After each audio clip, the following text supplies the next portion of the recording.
This new thing called the internet. It's unpredictable. So, but I heard it's catching on. We have Dr. Bernardo. Rich, how are you? Nice to be with everybody tonight. For Leadership Redefined, and we have a guest that I know knows technology. Rich, I'll let you introduce. Mike and I just met. Mike, I said before, Mike is my newest friend. We kind of crossed internet paths. I guess it was late last week, Mike, and on a dialogue board on Facebook that was hosted by Dr. Randy. You can pronounce the name better for me, better than I can. Ziegenfuss, who's a former superintendent in Pennsylvania, has had, and continues to have, I believe, a very popular podcast about educational leadership. As a matter of fact, where I did a thing about my book a couple of years ago. And Randy and I just sort of hit it off. We were talking the same language about vision, about planning. We used one of my favorite words, the futuring word, and we began to feel the same way about some things. So I said, hey, why don't you join us on Leadership Redefined, and let's get your ideas out to our folks, and we can take it from there. So, Mike, why don't you tell us a little bit more your background and what your passions are, and we'll be happy to blow the bellows at that. And I think Rich meant to say Mike, and you hit it off. You mentioned Randy. A little bit about yourself, and I know we speak the same language in a lot of ways. About yourself and your leadership style, and that we'll talk about the futuring word. I'm sure at some point, right, Rich? Yeah, count on it. Sure. So thanks for having me. I guess I can go back even to when I was a kid. My dad was a teacher for 40 years. He taught math, and I think there was always this part of me that was very interested in teaching and learning. I helped out with coaching. I have a younger brother. I helped coach baseball when he was playing and stuff. So always had that sort of inclination to want to be involved in education. And that eventually did lead to me going into education. But I think it's also, and this is the first I've thought of this, but it's worth noting though too, that prior to going into education, I was training and had applied to a number of schools to go into engineering. I very much have been about, from the beginning, just building stuff. I love building stuff, understanding how things work. And I think, again, this is the first I'm kind of coming across this notion is that systems really interest me quite a bit, and understanding how things interact. And so fast forward, get an education, start teaching middle school, 7th grade, which was super exciting. Experimented a lot, had a very supportive leadership team there that allowed me to do a lot of different things. Dip my toes into the digital world in piloting some iPads for our district. So kind of jumped on the Google bandwagon pretty early, and knowing that was going to be a pivotal tool for my kids, and being able to digitize a lot of things, open up my classroom walls to a large extent, and experimented with different types of collaboration, project-based learning. I did some problem-based learning. I experimented with gamification, tying principles into game principles into. Huge fan of James Paul G. Was kind of the guy who kind of got me onto it. Yeah. So, and then had a really cool, ran an end of the world kind of experiment at the end of every year where kids had to plan out of a zombie apocalypse. So had a lot of fun with that. And then that parlayed eventually into my first job working in technology in the school district. I also ran an online program, our cyber program. At the time I was in the classroom, so I kind of had different hats on. And from there went into some coaching roles in technology, and have from there stepped into a more central role, basically overseeing the education side of the house with regard to technology. So, and that's where I am in terms of my professional career. But I think I've always seen myself as somewhat of a change agent. I've always been interested and very curious about how we can better prepare our youth for life after school. Learning doesn't stop, outside the four walls of the school, and that's always been sort of a thought that undergirds everything I do.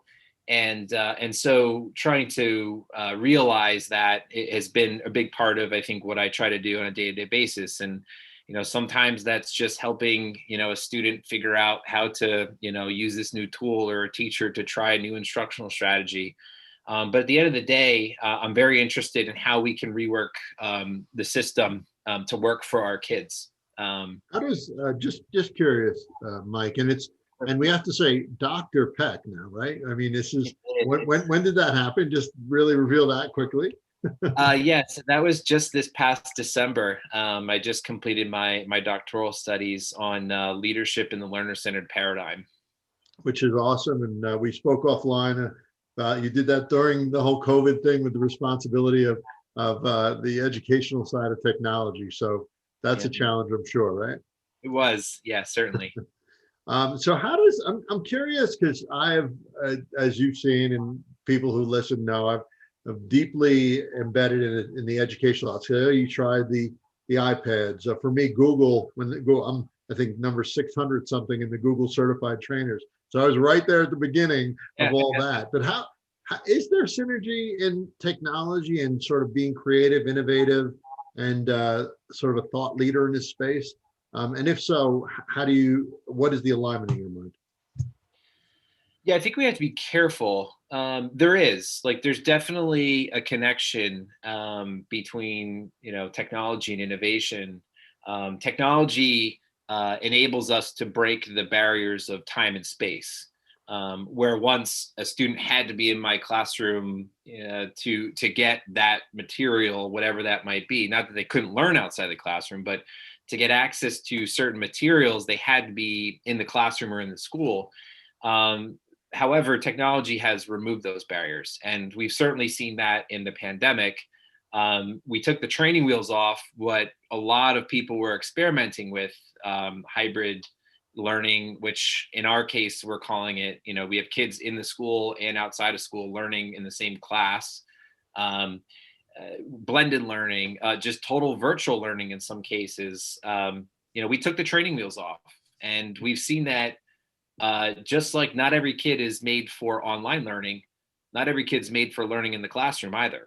So I think what's really important from this situation is that we figure out what works and what doesn't, and take those best practices and apply them to future learning models. So but I think the part we have to be careful about is that we use technology in a way that enhances our ability to allow kids to access learning. And so we don't want to simply digitize it, which you see a lot of, I think.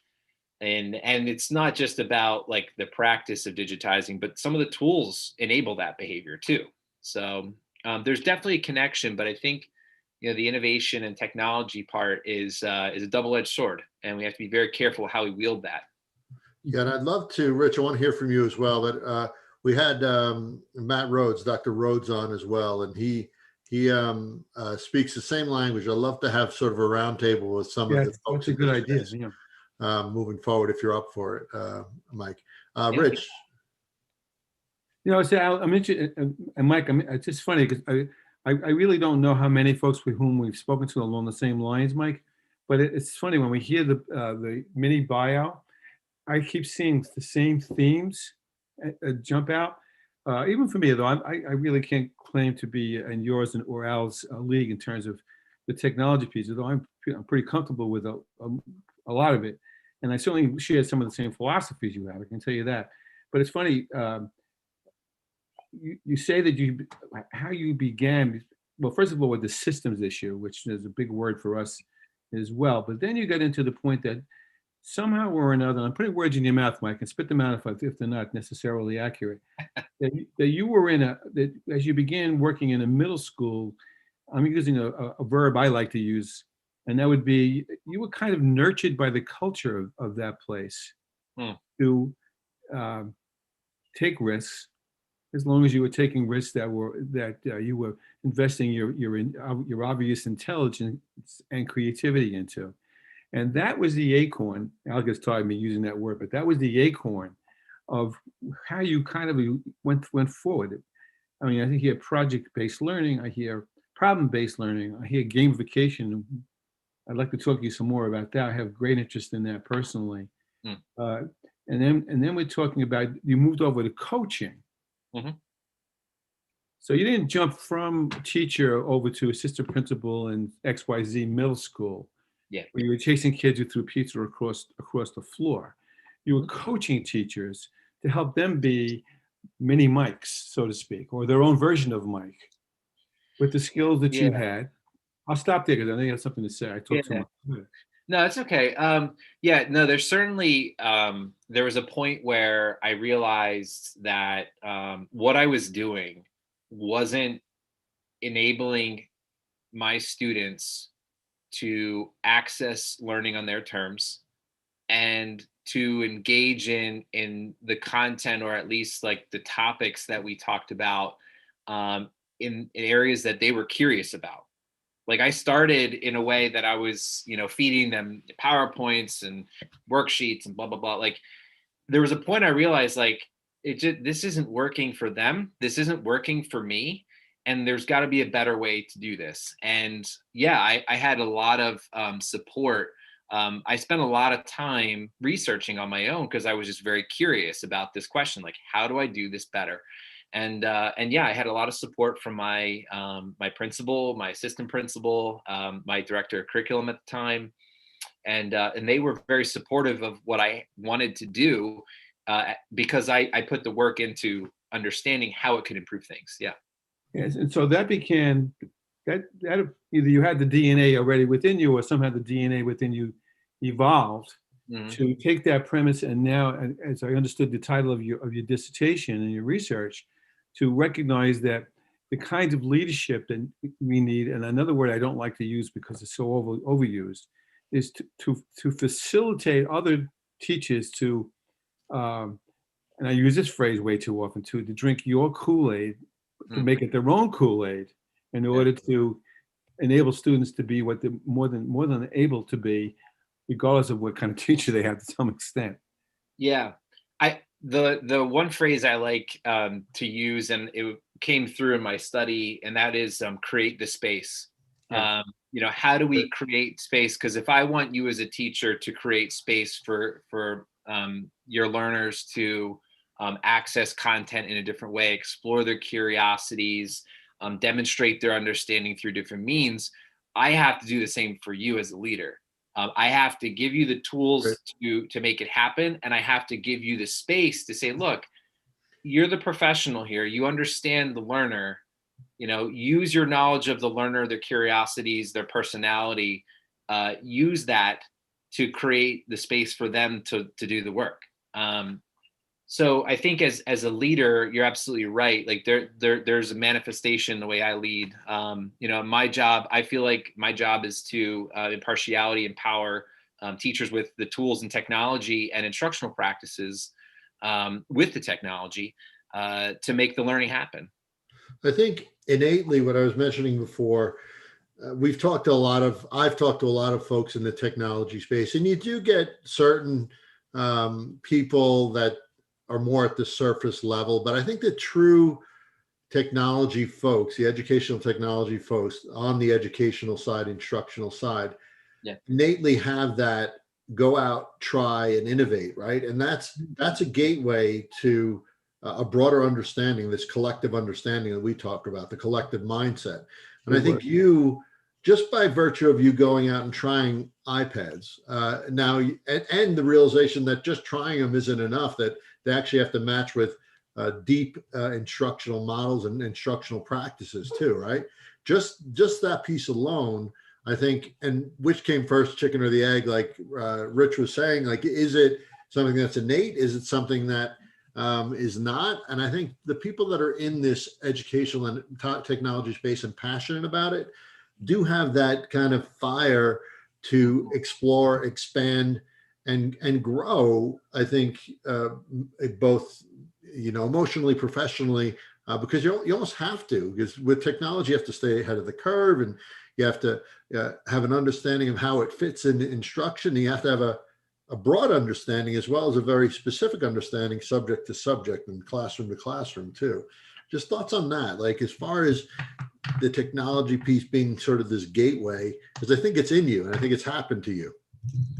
Yeah, I think it is a gateway. And I think it's, it ties into very closely like my curiosities. Like I've always had an interest in technology, and we were talking beforehand about entertainment, like and how that's so popular. I think, we're going to start seeing cross sections between all of these things, because technology is a huge enabler in a lot of ways, good or bad. And I think though that those who have an inclination to explore technology, they do have that ability to try something, and if it fails, bounce back, try something different. I think there is something that's innate there, and I think that might be curiosity. I think that's one of the things for me, at least personally, that's really what I cling on to. I think that, and I just spent the last a couple days ago, I'm reading I think it's Stephen Kotler's latest book on maximizing human potential, like solving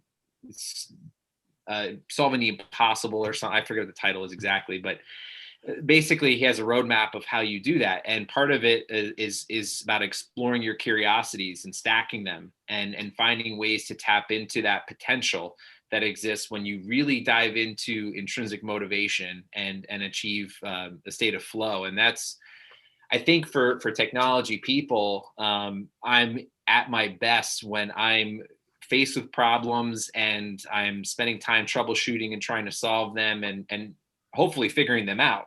That feedback that I get from figuring things out is super helpful. So yeah, I would definitely say that, and it may be a systems thing too. It is a systems thing for sure. Yeah. And so, yeah, I think there's definitely a lot of merit to what you say in that statement. I think for me personally, it was a bit of a gateway. It was definitely a gateway, because it enabled me to not only, explore things I was curious about, but also to help others too. And that's something that's really important. Rich, I want to hear from you, but just to follow up before we move on, the coaching aspect. I was an instructional technology coach for a long time, and I know what that did for me. I'm curious how that's affected you, if it has, perspective, leadership wise, like how is your experience or did your experience as a coach affect sort of who you are now?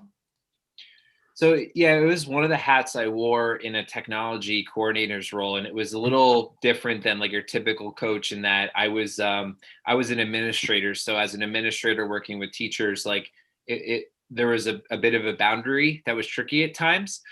But I think one of the things that was most important and my biggest takeaways is just understanding that the work of improving teaching and learning is about relationships with people. You're not going to buy into what I have to say unless you buy into me. And I believe the same was true as a teacher too. My kids aren't going to care what I say unless they buy into me. Why would I treat the adults in my organization any differently? So I think, really focusing on treating people like people, and being understanding that everybody's in a different spot. Because we have people in our organization. I had people who knew more about tools I was showing in a training than I knew, and people who had no clue how to turn the computer on. So you have to be empathetic, and you have to understand, people are coming from different places. And that's something I hope that I always hold on to. Empathy and understanding. It's a theme that comes up often. Relationships. We keep hearing that same. Yes. Funny, those words keep popping in. Yeah. Rich, this is not a fake question, Mike. And you're not being scored on it. This kind of wait, Rich, he is being scored on it. Let's just be clear about that. I'm live. So I'm getting scored no matter what. We'll give you a grade right after. That's in the chat room. Offline. That's in the chat room.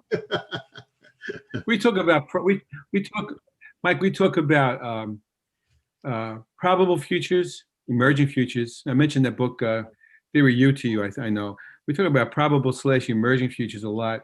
And then we talk about preferred futures. And then another word we don't use as often, and we probably will up the road. called Projected Futures. And there's another book I think I recommended in that chat we spoke about that you would be very interested in, by Amy Webb. So there's clearly a gap between the probable futures that education and our collective experiences exist in and can anticipate short term, and what we would like it to be, the preferred future. Now, your district maybe is closer than others, but we work in some districts where it's like this: you can drive a truck through, and there's others where maybe it's a little narrower. Sure. What's your confidence level is in our ability as forward-thinking facilitators / thinkers / leaders to more than likely achieve the preferred future? The three of us, the four of us rather, obviously share. Well, I don't know that the percentage is good. That the likely percentage that we achieve a preferred future is good in the short term. But I imagine that the way I look at this process is that, first of all, I really like what I'm doing right now, because I'm still in the action and I still can have a say in what kind of futures we achieve. I think up until maybe the last few years, there's been very limited talk about what potential futures exist and what's even a preferred future for education. I think it's become a much more prevalent topic in the last several years, at least from my own perspective. Now, it could just be naive, but there's a lot of people who are starting to talk about the things we're talking about, and that's an important first step. But I think by and large, public schools, and I'm just kind of lumping them all together, but you could also say some private schools and charter schools fall into the same category, is that we're making incremental growth. And as we've seen across all sorts of industries in the last how many ever hundreds of years, that incremental growth doesn't necessarily achieve the next big breakthrough. Its disruption occurs on a totally separate curve. And so that's my concern with achieving the preferred future, is that if we continue down this road of just making a little bit of progress, and that's inhibited in a lot of ways by societal expectations, policy work, those types of things have significant impact on the ability of schools to do what schools need to do. I do think, though, that there are some pioneers, and in our area, I would say Randy is one of those people that's doing that work. It's starting to happen, and there are some organizations that are starting to achieve some kind of mass. I won't call it critical mass yet, but I think that's really, really important, is that we start to build a critical mass of people who are talking the same talk, and together, that collective, which is what you guys were talking about, that collective is going to be essential in achieving that preferred outcome.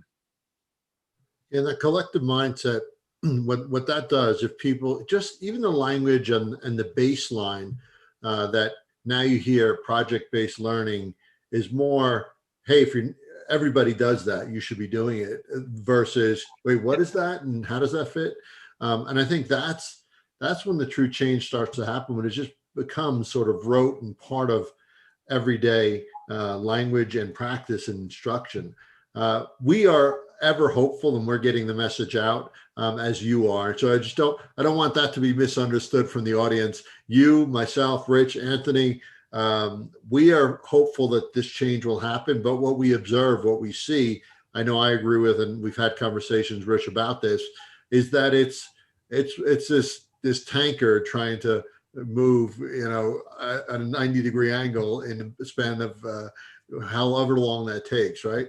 It's almost impossible to do with education, and it takes forever for that tanker to change its course.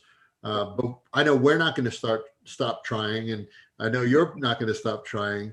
We're coming close to time. I do want to wrap up, but we won't call it a wrap up. We would love to have you again, Dr. Peck, if you are willing and able to, and we could continue a lot of this conversation that we started.